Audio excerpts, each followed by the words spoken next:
কামিকা একাদশী হিন্দু ধর্মের অন্যতম গুরুত্বপূর্ণ একটি উপবাস।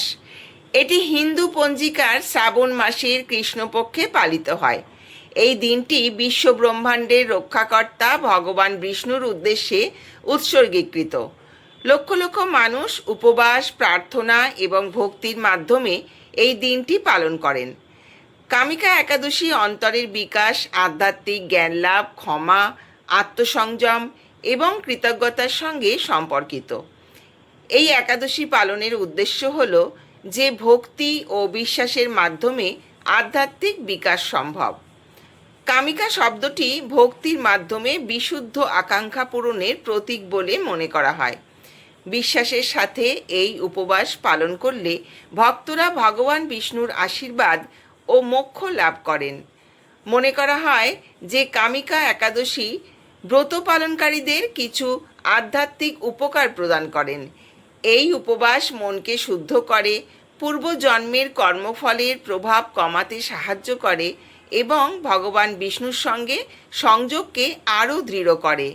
এটি ধৈর্য, আত্মসংযম এবং কৃতজ্ঞতাবোধকে উৎসাহিত করে।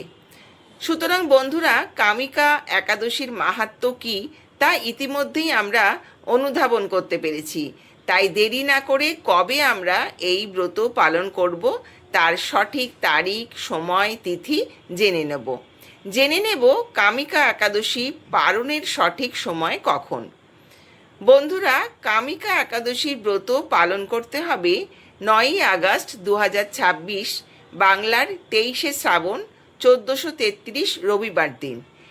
একাদশীর তিথি শুরু হচ্ছে 8ই আগস্ট 2026 বাংলার 22শে শ্রাবণ 1433 শনিবার সকাল 11টা 12 এবং একাদশীর তিথি সমাপ্ত হচ্ছে 9ই আগস্ট 2026 বাংলার 23শে শ্রাবণ 1433 রবিবার সকাল 8টা 45 অর্থাৎ উদয়া তিথি মেনে 9ই আগস্ট বা বাংলার 23শে শ্রাবণ কামিকা একাদশীর ব্রত পালিত হবে। বন্ধুরা, এবার আমরা জেনে নেব কামিকা একাদশীর উপবাসের নিয়ম। যদিও ব্যক্তির স্বাস্থ্য পরিস্থিতি, বয়স এবং ঐতিহ্য অনুসারে উপবাসের ধরন ভিন্ন হতে পারে, কিছু ভক্ত এই দিন কোনো খাবার গ্রহণ না করে কঠোর উপবাস পালন করতে পছন্দ করেন। আবার অন্যরা দিনের বেলায় ফল, দুধ, বাদাম এবং উপবাস সহায়ক খাবার খেতে পছন্দ করেন। শস্যজাতীয় খাবার, চাল, গম, ডাল, ডিম, পেঁয়াজ, রসুন, মাংস এবং মদ নিষিদ্ধ। যদিও উপবাসের চেয়ে গুরুত্বপূর্ণ বিষয় হল মনের শান্তি ও ইতিবাচক মনোভাব বজায় রাখা, ভক্তদের উপবাসের ওপর মনোযোগ দেওয়ার পরিবর্তে প্রার্থনা, ধ্যান, ধর্মগ্রন্থ পাঠ এবং দয়ার কাজে দিনটি কাটানোর জন্য উৎসাহিত করা হয়। কামিকা একাদশী পুজোর অন্যতম প্রধান উপাদান হল তুলসী। হিন্দু ধর্মগ্রন্থ অনুসারে তুলসী সবচেয়ে পবিত্র উদ্ভিদগুলোর মধ্যে একটি। বিশেষ করে ভগবান বিষ্ণুর পুজোয় তাজা তুলসী পাতা অর্পণ করা অত্যন্ত শুভ বলে মনে করা হয়। হিন্দু ধর্মাবলম্বীরা সন্ধ্যায় তুলসী গাছে প্রদীপ জ্বালিয়ে পরিবারের সদস্যদের সমৃদ্ধির জন্য প্রার্থনা করেন।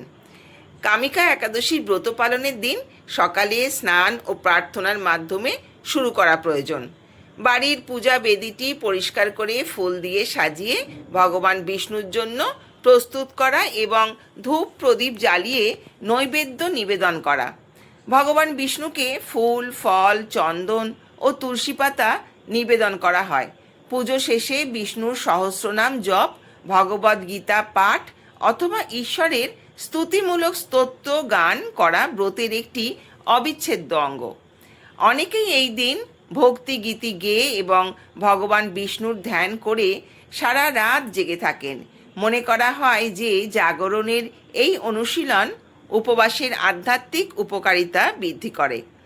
যারা এই উপবাস পালন করছেন অথবা যারা কোনো কারণবশত কামিকা একাদশীর ব্রত পালন করতে সক্ষম হচ্ছেন না, উভয়ের ক্ষেত্রেই এই একাদশীর ব্রত কথা শ্রবণ করা একান্তই প্রয়োজন।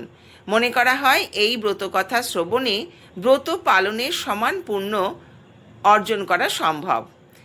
কামিকা একাদশীর পিছনে এক কাহিনী বর্ণিত রয়েছে। একদা এক বীর যোদ্ধা ক্রোধের বশে এক ব্রাহ্মণকে হত্যা করেন এবং পরে নিজের কৃতকর্মের জন্য অনুতপ্ত হন। তার আত্মা অপরাধবোধে জর্জরিত ছিল এবং তিনি ক্ষমা লাভের জন্য কিছু একটা করতে চেয়েছিলেন। তিনি জ্ঞানী ঋষিদের শরণাপন্ন হলেন এবং ভক্তি সহকারে উপবাস পালন ও ভগবান বিষ্ণুর আরাধনা করার পরামর্শ পেলেন। তারা বললেন, আন্তরিক অনুশোচনা ও ভক্তি অতীতের পাপ মুছে ফেলতে পারে। যোদ্ধা বিশ্বাসের সাথে সমস্ত নিয়মকানুন মেনে চলতেন। তিনি উপবাস করতেন, প্রার্থনা করতেন, প্রভুর নাম জপ করতেন এবং তাকে তুলসী পাতা নিবেদন করতেন। এইভাবে তিনি ভগবান বিষ্ণুর আশীর্বাদ লাভ করেন এবং পাপের বোঝা থেকে মুক্ত হন।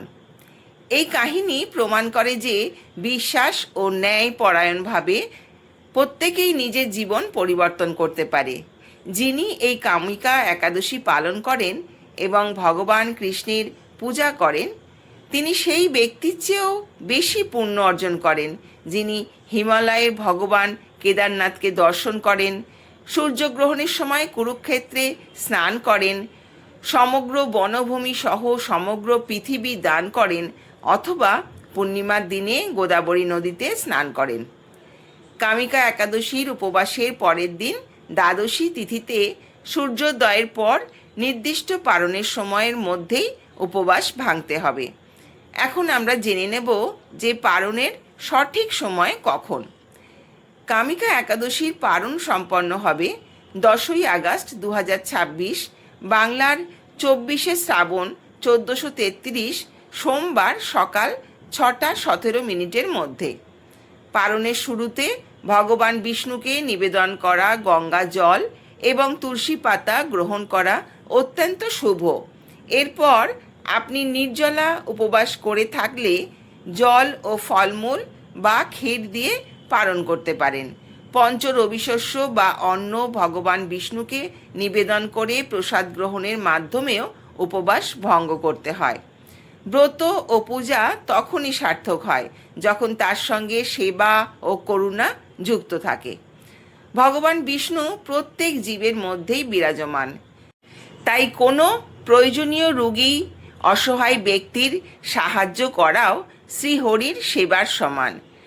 একাদশী শুধু উপবাসের বার্তা দেয় না, সংবেদনশীল সমাজ গঠনেরও প্রেরণাদাতা হয়ে ওঠে। তাই এই কামিকা একাদশী ভগবান শ্রীহরির চরণে আমাদের শ্রদ্ধা অর্পণ করি এবং প্রয়োজনীয়দের সেবা করে আমাদের জীবনকে সার্থক করার চেষ্টা করি। সেবা, দয়া ও দান সনাতন সংস্কৃতির সেই অমূল্য সম্পদ যা মানব জীবনকে ঈশ্বরের আরও নিকটে নিয়ে যায়। বন্ধুরা, ভক্তি এবং বিধি মেনে কামিকা একাদশীর ব্রত আপনারা পালন করুন। আসছি পরবর্তী ভিডিও কামিকা একাদশীর ব্রত কথা নিয়ে। আপনারা সকলে সুস্থ থাকুন, ভালো থাকুন। ধন্যবাদ।